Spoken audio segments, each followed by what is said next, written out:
how I piece a backing for a non-directional backing fabric. And non-directional means it doesn't matter which way you look at the fabric.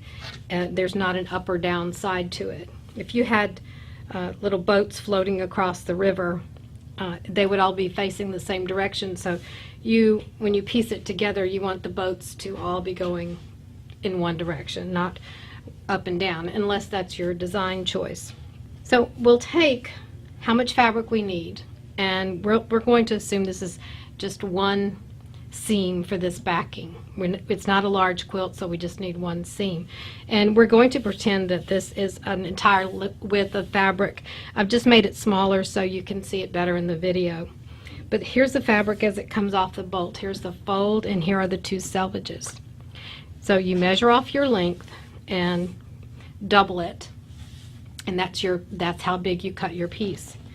So we're going to take this piece now and open it up, and we're going to fold it with the selvages together, and we're going to fold it just like this, matching these selvage edges.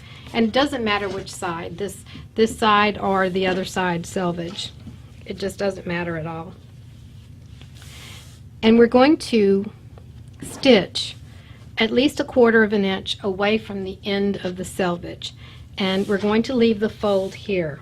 So we start up here at the top where the two pieces of fabric are lined up across the cut edges, and we're going to stitch at least 1/4 inch away from the selvage, and we're going to stitch all the way down to this fold and stitch off the fold. Here is the stitching, and I've gone at least 1/4 inch away from the selvage. So let's just measure that and see. So it looks about almost 3/8 of an inch away from the selvage. And the reason we do that is because now we're going to cut off the selvage. And this is done all the way across. And let me just not make you dizzy here. And here is the end, and I stitched off the end. And this is the fold.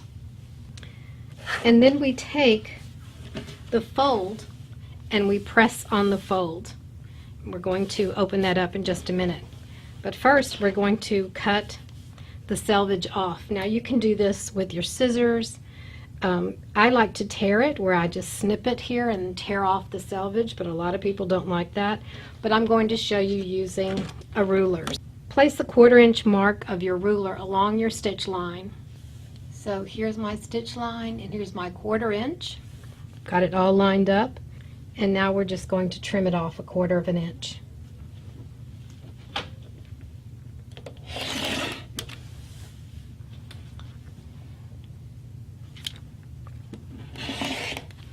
And there we have our selvage trimmed off.